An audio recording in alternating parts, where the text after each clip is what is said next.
Սամվել Կարապետյանի ուժերը եւ կոալիցիա կազմեք, այդ ժամանակ ձեր թեկնածությունը որպես վարչապետ կլինի նախապայման, թե պատրաստ եք կոմպրոմիսի գալ։ Եվ երկրորդ հարցս 2008 թվականին ասել եք, որ առաջին նախագահը մտնի ընտրապայքարի մեջ կդառնա շարքային ընդդիմադիր, դուք արդեն երկրորդ անգամ եք մտնում, 2008 թվականի ձեր գնահատականը շարունակում է ուժի մեջ մնալ եւ դա բոլոր նախագահների մասին էր, օրինակ նաեւ ձեր։ Բայց ես արտոնված ընդդիմադիր եմ հիմա, շարքային ընդդիմադիր եմ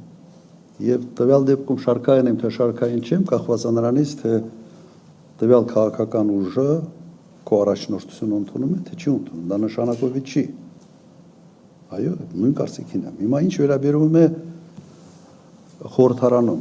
առաջինը կարծում եմ յուրաքանչյուր ընդդիմադիր ընտրությունների մասնակցող ուժ պետք է միանշանակ հայտարարի, որ որևէ համագործակցություն բացառում է ԿՊ-ի հետ։ Դրանից հետո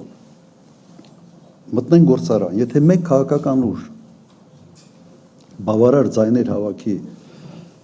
միայնակ կառավարությունը ձևավորել է, ուրեմն դա իր իրավունքն է։ Ինքը գնում է ավելի լայն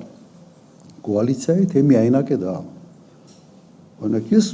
կնախընտրեի, կհամարեի, որ պետք է գնալ ավելի լայն կոալիցիայի, որտեղ խնդիրները իսկապես խորն են եւ այդ խնդիրների հաղթահարումը ավելի լայն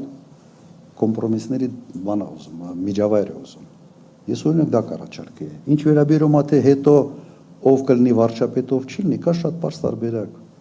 Ով ավելի մեծ տոկոս է հավաքում, նրա առաջնային իրավունքն է վարչապետ առաջարկել։ Եթե մեր քաղաքական ուժը այդ առաջի տեղը չի լինի, իհարկե ես որևէ հավանականություն չեմ ունենալու։ Ես ինչ չեմ տեսնում գնամ կառավարությունում նախարար աշխատեմ։ Բայց մեր քաղաքական թիմում կան բազմաթիվ մարդիկ, որոնք եւ այդ փորձը ունեն եւ գիտելիքներ եւ կարող են դա անել։ Ու նաեւ պարզ է, ես նաեւ ինչ չեմ տեսնում, որ մանդատը վերցնեմ, գնամ падգամավոր դառնամ եւ անցած անգամ ես մանդատը չեմ վերցրել։ Այստեղ խնդիր չկա։ Ընդհանրապես խնդիր չկա։ Հասկանալի է, չէ՞ սխեման։ Ով շատ ձայն է հավաքել, նա այդ իրավունքը ունի։ Եթե այդ տեխնացուն, այդ շատ ձայներ հավաքած տեխնացուն, այնուամենայնիվ տեխնացուի պատճառով չեն կարողանում կոնսենսուսի գալ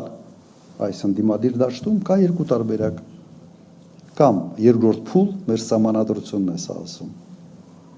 Առաջի երկու տեղը գնամ են երկրորդ փուլի։ Կամ էլ ուղղակի այդ մարդը կամ այդ քաղաքական ուժը ասում է, օքեյ, ես պատրաստ եմ կոմպրոմիսի, մտածենք այլ օրինակ տեխնոկրատ վարչապետի տեխնազության մասին։ Եվս տարբերակ է։ Եվ իմ կարծիքով ավելի ճիշտ է չմտնել երկրորդ փուլի մեջ։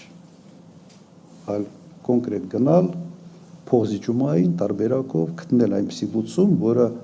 հնարավորություն կտա ավելի քիչ ցնցումներով առաջ շարժվել։ Այո, ամբիցիաները մի կողմ